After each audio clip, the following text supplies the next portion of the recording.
Assalamualaikum Lur, mari kita ngunjungi biar kayak biasane blusukan kita ke rumahnya Mbah ya. Mbah bos apa jenenge awake dhewe urung pernah sowan ngono, tapi rekomendasi dari teman-teman awake dhewe kalau dina Jumat berkah kita ngunjungi kenjane mbah-mbah janda-janda. Oke Lur.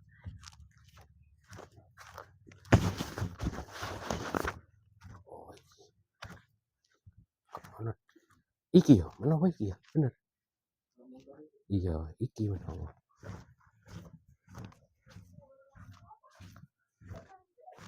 Assalamualaikum. Mbah. Assalamualaikum.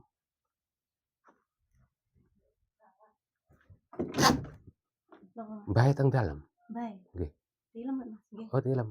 Lah jenengan apa putrane? Pinarak mriki nggih. Dia motor kok waki. Waki niki titipan. Titipan. Nggih.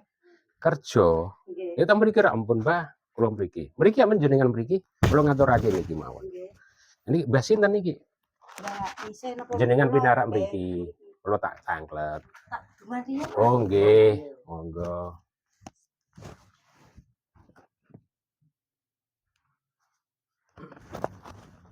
Ngenteni Mbah jerape kudungan. Ngono Lur. Jarene panggonane iki asline nggih Mbah misih ya mau jadi. Awake dhewe kan gak roh. Iki tempate kan ngene.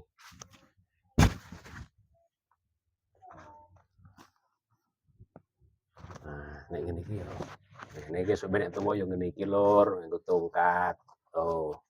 Glathuk. Nah iki tongkate sinten Mak niki? Niki bae. Mak kula. Umure jenengan pun pinten no? Kula kelahiran 70. Oh ya wis 55. Pinarak mriki lho kula kepengin tanglet. Mbah, Daleme make jenengan. Mak kula nggih. Mak jenengan umure wis pun pinten? Kula. Make jenengan. Mak kula Nggih. paling anu 8 Lho, 8 Nggih. Mbah sinten? Mbah Isen. Mbah Misen niku umur 8 pun boten gadah bojo. Nggih. Jenengan. Jenengan ngrumati mbok rondo. Nggih. Lah putrane jenengan pinten? Putrane kula kathah sekawan. Oh, nganu. Nggih, nuwun sewu nggih. Nggih. Anggen kula silaturahim mriki. Kula lasem. Nggih. Badhe ngaturaken redhik kangge jenengan. Nggih. Nggih matur suwun. Nggih tumbas beras. Rezekine lancar. Amin. Paringi sukses. Amin. Lunga kaji. Amin. Nggih, pastane Mak ya. Nggih. Dadi kula niati kula niku silaturahim memang kula biasane nggih blusukan teng kampung-kampung mriku goleki mbah-mbah rondo sing pun sepuh-sepuh niate silaturahim ngono Mak. Barokah nggih Mas. Amin nggih. Dadi kula nggih tekan mriku niki ndelalae untuk giliran. Keri, mungkin suatu nggih mboten keri nggih, suatu saat kula mungkin saged silaturahim mriki malih. Angsal ya dolan mriki. Dianggap sedulur ngoten nggih. Disukani rezeki kok mboten angsal. Nggih. Mas, mboten disukani rezeki ya didulani angsal. Nggih. Kula wau kan Nggih. kan direkomendasi kalian kanca niku lho Mbah Mise. Ya, Mbah Mise. Mbah Mise. Terus jenengan Mbah Mariati. Mbah Mariati ku. Nikah pengalih ninggal sampean. Oh, ngoten Mak. Nggih. Berarti nikah 2 kali meninggal. Nggih. Dua-duanya meninggal.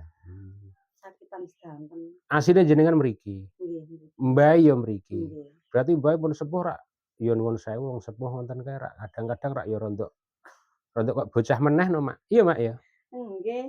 Terus Niku wis kaya tah cilik bloko niku. nggih. Anane kula sering silaturahmi ngeten-ngeten iki ya, kula sering nepuhi mbah sing sepuh-sepuh ngoten niku. Dadi niki anu Mak ya kanggo dokumentasi kula kersane mboten kliru kula nek mriki malih benjing wong kula nembe mriki mbe sepindah. Lah niki ampun omahe iki ambak no. Niki nggih tiyang sepuh, nggone tiyang sepuh. Oh, terus niki dibangunno anu ngoten. Niku sing bangun niku napa Bedah rumah, rumiyin. Nggih. Berarti bedah rumah sing zamane Pak Presiden Jokowi Nggih nika. menawi nggih Pak Jokowi. Lah nek iki kan pun presidene kan pun benten. Berarti niki anu ya Mak. Apa jenenge? Jenengan mau kumpul karo Mbah tok ngono. Nggih kalih Pak Dene kula. Kakak kula. Pak Dene jenengan teng mriki. Kakak kula. Oh, ngumpul dadi siji. Jenenge Pak D ngoten. Kerja. Nggih kerja niki ngojek. Anu Pak Dene Pak D ku berarti kakake jenengan ngundang anake. Lah nggih. Oh, berarti Pak D ngoten. Berarti awake dhewe iki nganu Lur, wis silaturahmine awake dhewe kok nganu mara nggone Mak Misih.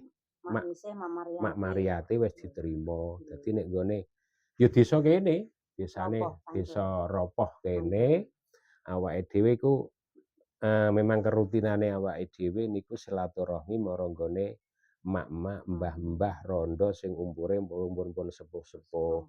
Biasane ya wis cara nglamar kerja nek pabrik wis gak ke arah ketampa Lur. Mergane faktor tenaga. Kula nyambi batik, Pak. Oh nggih, tapi mboten kobong kan? Mboten. Njupuk buruan batik. Nggih. Saking pundi? Saking niki Bagan, Kertek Bagan niku ngidul niku lho. Oh, Jembatan. oh mriku nganu. Nggih. Tapi Bang jenengan asline saged batik ngoten. Nggih. Buruh. Nerusi. Heh? Nerusi kula. Lah buruh batik niku pinten Mak buruane Mak? Alah wong niku. Sak lembare ngoten niku pinten? Nggih. 65 niku Sak lembar. Niku motife napa Mak? Napa nih? Motif-motife napa? Mboten ngertos. Kula saged ningali njejel batik. Nerusi. Delok-delok. Salam mriki. Nggih. Mriki. Betul mriki kepengin roh Mak batike. Iki batik lasem ya Mak ya? Nggih. Make iku nganu Lur. Mboten usah Mak nek kono ae Mak. Delok tok kok Mak. Oh, gak kok digorene kok Lur. Gak apa-apa. Rono ae Lur. Teng mriku Mak. Teng mriku mawon. Teng mriku mawon. Teng mriku mawon. Teng tempate niku. Tempate mriku, jenengan foto. Oh, nggih. Delok. Foto niku. Mboten napa-napa, delok tok carane. Oh, nganu ya Mak. Mboten napa-napa. Resik tapi resik jenengan. Oh, niki nganu ya. Nggih. Oh, Lah ngeten iki kok tawang, Mas. Peteng. Lho oh ngeten. Ngeten iki sak menten nganu, 65 Mak.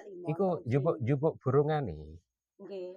Oh, Seminggu wae luweh niki kok, Mas. Sebab seminggu Lur 65.000. Lah piye wong anu malah 35 ngoten niku. Nggih, ditelateni ya Mak. Sing penting akeh sithike Lah berkah barokah. sithik kena nggo sangune bocah niku. Oh, nggih. Iki ngeten iki motif apa Mak? Dalem Motif napa? Motife jenenge motif apa? malame. Nggih, iki wolak-walik jenenge. Nggih, niki nerusi niki. Jare batik kan ana Kendara Kendiri, ana apa? Iki Blodak Mataram. Oh, ngoten ya. Oh, ciri khasé ngeten iki. Sampeyan berarti buruh njupuk ngene juragan. Lah disukani gangsal. Gangsal niku Riyen malah 50 niki saniki 1,5 Mas. Oh, mundak. Oh, pahane niki. Nggih. Oh. Niki kalih minggunan niki lho Mas. Gare niku. Gare. Iki mon sisik lho. Sisik niku napa, Mak? Sisik iwak. Berarti njelemut sithik-sithik ngoten lho. Udune awas ya Lur ngene iki Lur. Batik iki. Iki mon ngangge kacamata tak tawang ngeten iki napa lho. Lah kok mboten niki dikek gendang kaca, Mak?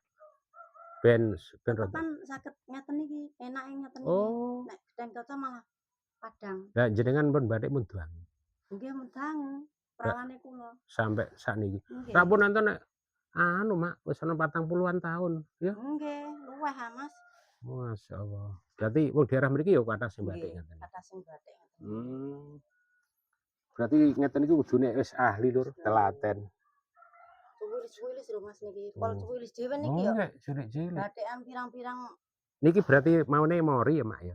Nggih, mori putih ngoten. Iki jenenge apa Mak ngeten iki? Keteri, gawangan. Oh, iki gawangan. Terus malam iku iki Lur, apa niki? Napa niki? Niki maune kurang, malam. Malam. Oh, nek sandinge pundi sandinge? Sandinge niki napa? Oh, ngoten. Kula nembe anu. Niki nek anu dilereki ngeten iki napa? Diwaleri. Nek niki waleri lho. Nggih. Niki sanding kalih, jejeg kalih. Lah niki napa? Napa Mak niku? Sandinge. Oh. Sanding kalih lho mriki. Oh, canting iki cara kaya gentine kaya tapi mirip pulpen ya dienggo mawarnai. Nek mboten medal nggih. Mboten medal. Mungkin nek disetorake tenggene juragan nembe kebayar ngono Mak ya? Oh, ngono. Kerjane wis kaya utang. Yo kebon dhisik no? Mboten. Lah nek niki urung dadi. batikane wis bar, batikane urung bar niku duwe entek niku ora padha karo utang. Lah kok duwe entek? Lah niki bare lak suwi niki. Duweke pun telas. Tak padane kaya utang. Nggih, tapi yo jenenge sithik akeh nek berkah barokah kan. Nggih. Enten kemasuane. Sikane dilateni Mas. Niki mon kalih angon kula Mas. Angon apa? Angon udus niku. Oh, gadah anu, gadah rumah-rumah. Iku mon Alhamdulillah. Kayak rumatan. Nggih. Gadah pinten, Mak? Niki 6. Alhamdulillah. Kena nggo celengan, Lur. Nggih. Dadi ngono ae dhisik, Lur ya. Awake dhewe silaturahmi margane Mak Mariati karo Mbah Misih ibuke niki nembe sare. Awake dhewe diterima silaturahmi, tambah seduluran, tambah kekancan, diparingi sehat, barokah sekabehane. Nggih. Ngono dhisik, Lur ya. Assalamualaikum warahmatullahi wabarakatuh.